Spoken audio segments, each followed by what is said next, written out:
Hello students, I am your science educator Parina ma'am. Have bought this chapter life processes for class 10th science. So let's start. This is the first part of this chapter, which is introduction. In this video I'm going to explain you all about autotrophs. So first understand the difference between living things and non-living things, because we know that living things are the one which have life and the non-living things do not have life. So living things, why we say that they are living, they have life, because they perform all these functions, all these characteristics, like they can grow, they can move on its own, they breathe, they eat, they reproduce. Reproduction means production of the young ones, they give birth to their young ones. But non-living things, we know that they cannot grow, they do not move on its own, they do not breathe, they do not eat, and they do not reproduction, they do not do reproduction. Then the next thing, that the living things respond to stimuli. Stimuli is what? Stimuli is the change in their surrounding. For example, the change could be sound, the change could be light, the change could be chemicals. So how do we respond towards those stimuli? Like plants, we see that they bend towards sunlight, they show growth towards sunlight. This is their response towards sunlight, and sunlight is what? Sunlight is stimuli. Then we see that roots grow towards the earth, that means they show growth towards the earth. This is called geotropism. Then flower show response towards chemicals. Then these leaves, you say, see, touch me not plant. These touch me not plant, when we touch the leaves, they fold their leaves. So this is show stimuli towards the, respond towards the touch. Then the plants show respond towards the water. Then here they show respond towards the support, when these tendrils, these are the tendrils, these tendrils, when they are being given a support, they tie against that. So all these stimuli we'll study in the next chapter. I've just introduced these things in this video. So this is the difference between living things and non-living things. Now, what is the special thing about living things? What they are made up of? Living things are made up of cells. So cells are what? Cells are the basic structural and functional unit of any living organism. Okay, means every living organism is made up of cells, whether it is plant, animals, or human beings, they all are made up of cells. Not only plants, animals, but in fact a unicellular organism or very small virus, bacteria are also made up of cells. So these cells, they make a group, they make a colony and make a tissue. So this group of cells is called tissue. Then these group of tissues make the organ, like here we see heart is an organ. Then this organ connect with the blood vessels and blood and makes the organ system. And these different organ systems, like circulatory system, nervous system, excretory system, respiratory system, these all systems makes up the organism. So this is how they all function together and coordinate together and perform all these activities. So let's now understand the name of the chapter, that is life processes. So what does life processes means? So we have understood that living things are made up of cells, and these cells perform all these activities. That is how we as a living organism are able to perform these all activities, like we perform respiration, digestion, circulation, egestion, respond to stimuli, we show growth. These all activities are being performed by our body. So these together, they constitute the living organism and they make the living organism alive. So these all processes which is being performed in our body, these all processes are called life processes. So life processes means the nutrition, transportation, respiration, excretion, reproduction, metabolism, all these processes which takes place in our body, these are called life processes. So let's take these all processes one by one. So first of all, let's understand about nutrition. What does the nutrition means? Nutrition means the process by which an organism obtain its food. Means the process by which we take up the food, and how that food is being get into our body, then it get digested, it is absorbed, and then we utilize that food. Means We know that we eat the food for energy, for growth, and for repair. So how this food get transformed into energy, how this food gives us growth, how this food gives us repair. So these all things we are going to study in this nutrition. So first of all, let's understand there are two modes of nutrition, that is autotrophs and heterotrophs. So plants are known to be autotrophs and animals are known to be heterotrophs. So what is the difference between them? Auto means self. Auto means self and troughs means feed. So plants are self-feeder. They prepare their food, means they prepare the food by themselves and they feed themselves. But animals do not prepare their food. They cook the food and they get the food from the plants or different animals. Like for example, whenever we cook any vegetable, so we get the vegetable from the plants.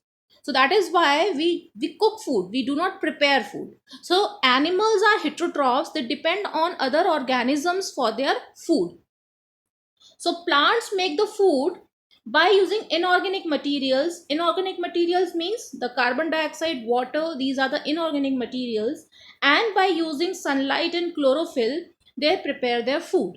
And this process is known as photosynthesis. Photo means light, sunlight, and synthesis means to make. So to make something out of light, that is called photosynthesis. So green plants and some bacteria are known to be autotrophs. Bacteria, some bacteria like cyanobacteria, that is having a green pigment chlorophyll. So that is why it is also an autotroph, it can prepare the food. Heterotrophs are animals, human beings, fungi. These are so many examples. Non-green plants could also be an example of heterotrophs. Now, autotrophic nutrition. In autotrophic nutrition, autotrophs, we have understood that autotrophs means which carry out the autotrophic nutrition are called autotrophs. That means green plants are the autotrophs because they carry out the autotrophic nutrition. Why I'm emphasizing on green plants? Because green is main thing. Green means they have chlorophyll, and without chlorophyll, like we do not have chlorophyll, human beings do not have chlorophyll, animals do not have chlorophyll. That is why we are not able to perform this photosynthesis process. We cannot synthesize food. But green plants have chlorophyll, that is why they are able to synthesize food. So green plants, they mix up the inorganic material like carbon dioxide and water, which is available in the nature. So they mix up this material in the presence of sunlight and in the presence of chlorophyll, and they convert this inorganic material into complex high energy molecule which is called carbohydrate. So carbohydrate have three forms: glucose, starch, and sugar. So they prepare the food in the form of glucose and they store the food in the form of starch and sugar. Now, autotrophic nutrition, let's understand the definition. It is the process by which autotrophs takes carbon dioxide and water and convert these into carbohydrates in the presence of chlorophyll and sunlight, and this process is also known as photosynthesis. Now, this is the main reaction of this photosynthesis, which is very, very important. So what is this reaction? This reaction is 6 molecules of carbon dioxide combines with 6 molecules of water to give glucose and 6 molecules of oxygen in the presence of sunlight and chlorophyll. This C6H12O6 is a molecule of glucose. So they prepare the food in the form of glucose. So they utilize this glucose to obtain energy, and rest of the glucose they store in their parts in the form of starch, which is then consumed by animals. So we eat fruits, we eat vegetables. Vegetables means any part of the plant, like leaves, like roots, like stem. These are the vegetables which we eat from, which we get from the plants. So from that we get those starch or proteins which they store in their part. Then another thing which is very important which we get from the plants is 6 molecules of oxygen. So this photosynthesis, the important process which gives us oxygen. We say always that green plants gives us oxygen. So by this process, this important process only, we get oxygen from the plants. Now let's understand about the raw material of photosynthesis. So first raw material, let's talk about sunlight. Sunlight is the activation energy. This is used as an activation energy. What is activation energy? This is the energy which is required to start the reaction. For example, if we cook the food, so we require gas stove, we require a burner. Without a burner, without that heat, we cannot cook the food. So that is this heat energy which has been provided by the sunlight to activate, to start the reaction.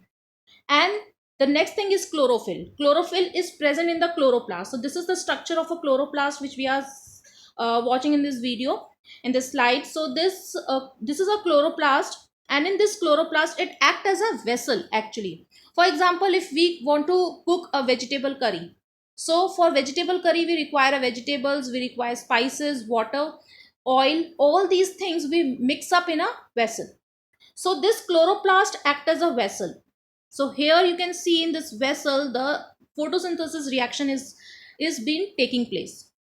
So this chloroplast is very important because with the help of this chlorophyll, this is the stromas in which the chlorophyll are there, and with the help of this chlorophyll, the light, the sunlight is been absorbed.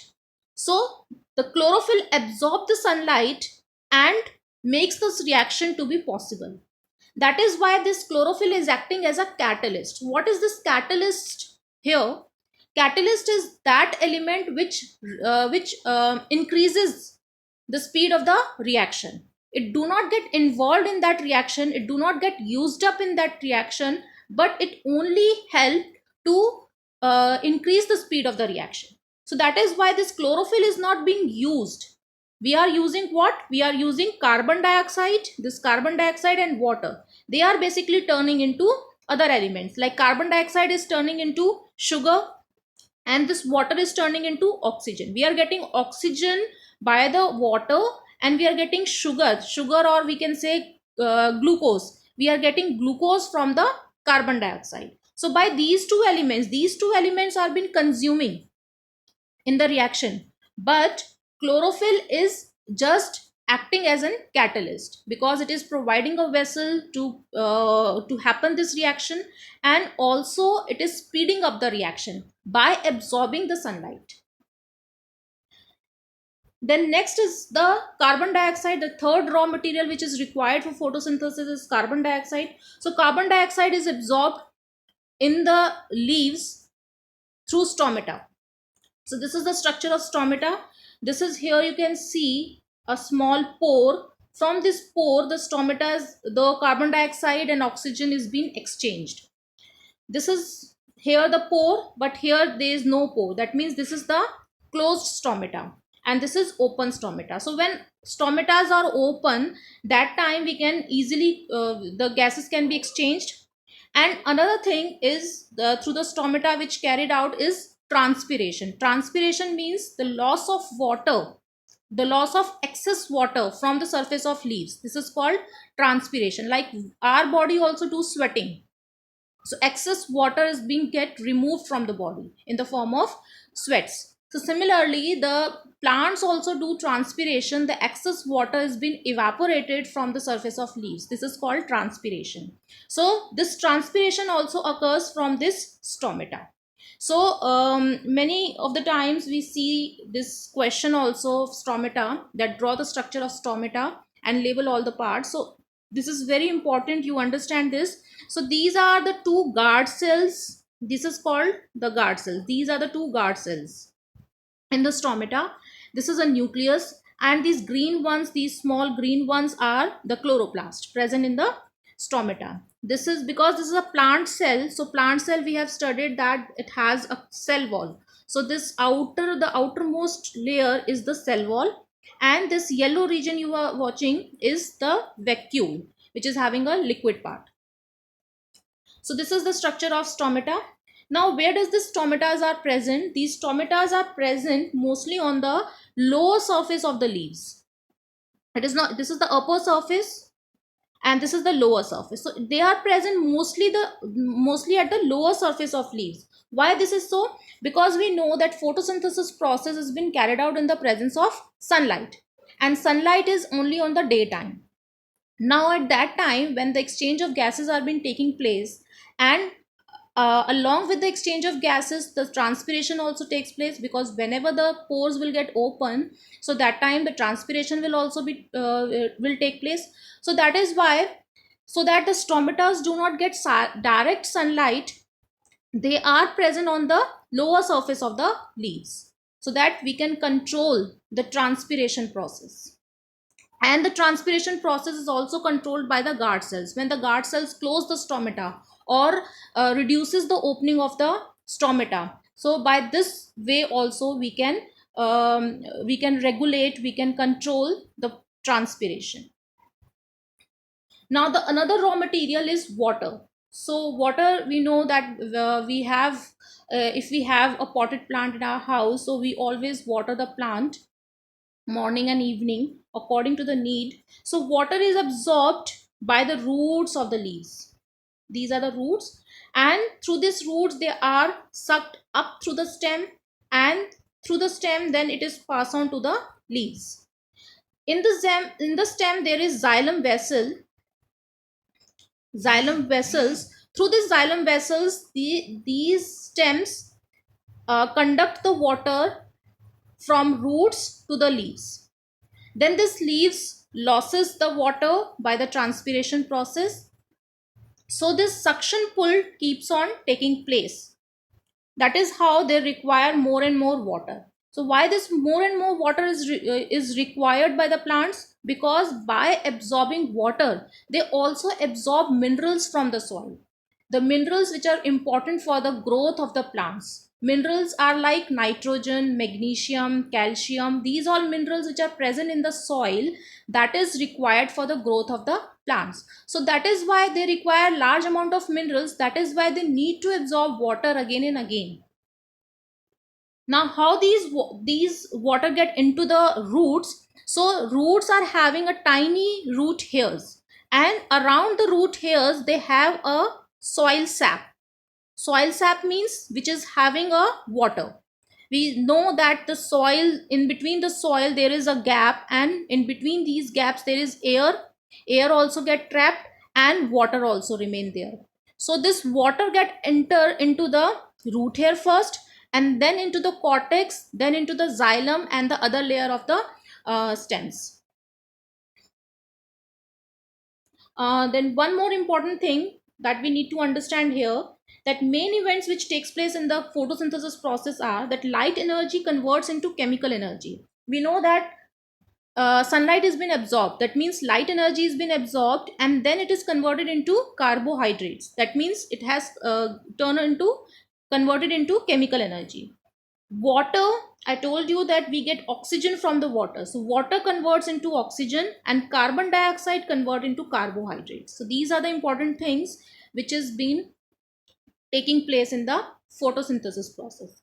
Now test for sunlight, matlab in this we are going to test all these four elements, that whether the photosynthesis process can take place if any one of them is not present. So for example, if sunlight is not present but rest of the element is present, so what we are going to do in this activity, first of all we are going to take a potted plant and cover one portion of a leaf with any aluminium foil or with any black paper. Then we are going to keep this potted plant in a dark room for 3 days, at least 3 to 4 days. Then we take out this plant in sunlight for 6 hours at least, so that the photosynthesis process can take place. But that photosynthesis process can take place only in this green portion. This covered portion are not getting sunlight. So in this covered portion is not getting is not is there is no photosynthesis process taking place. Now we pluck off this leaf and we boil it in the water. After boiling in water, we boil it in the alcohol. Alcohol is having a very good vaporization rate. So that is why we do not boil the alcohol directly on the flame. We boil the alcohol on water bath. So we keep this kind of apparatus. We take a water in a vessel and put the alcohol into the vessel and the leaf. Why we are using alcohol? Because alcohol will decolorize this leaf. Decolorize means it will remove all the chlorophyll. Chlorophyll is the green pigment which gives green color to the leaf. So this all green color will be removed from the leaf. So this is how the leaf will become then. So when the alcohol will start boiling, we'll stop this process of boiling with this second process, and then we take out this leaf on a fresh petri dish. Now in this, we are going to wipe this leaf. We remove all the alcohol. We can wash also with water, and then we can wipe with tissue paper. Then we put 2-3 drops of iodine. This is the iodine solution. We put the 2-3 drops of iodine. So we see that only the portion which was green earlier, this portion have turned into green, blue black color, and this portion which was covered has not turned, have not shown any color. So why this happened? We know that starch shows iodine test. Starch converts into blue black color in the presence of iodine. So this portion was only having starch. That is why this portion have converted into blue black color. Why this is so? Why this portion was having starch? Because this portion was exposed to sunlight. That is why this portion have done photosynthesis process.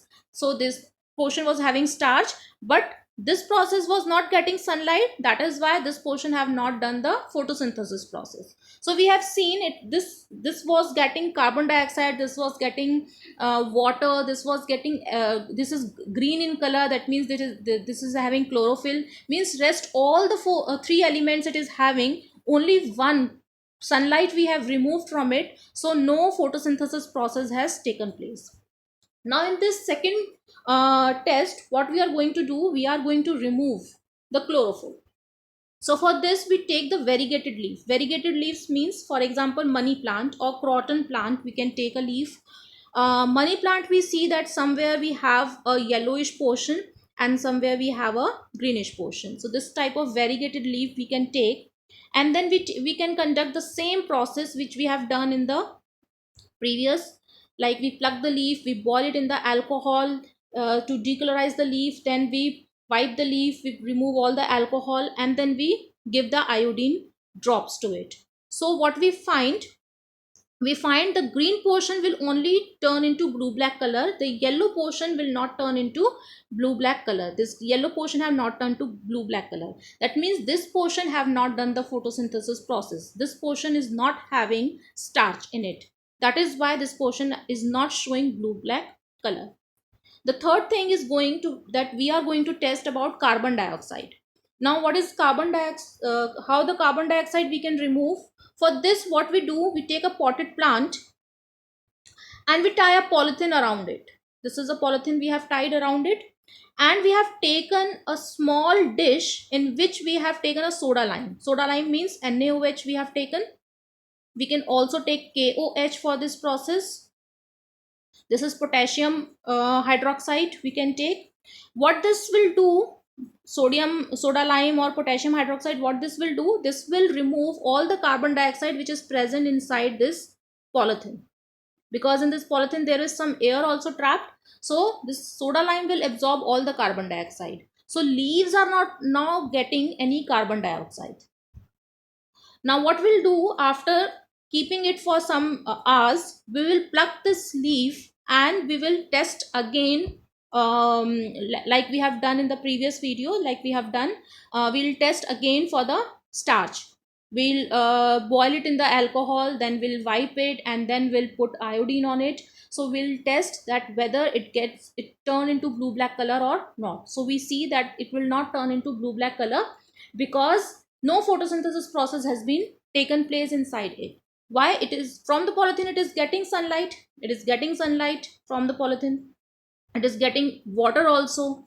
It is green in color, so it is chlorophyll. It has chlorophyll also, but it is not getting carbon dioxide. So only because of one element, it is not getting only one element. So by the lack of one element, it is not able to do the photosynthesis process.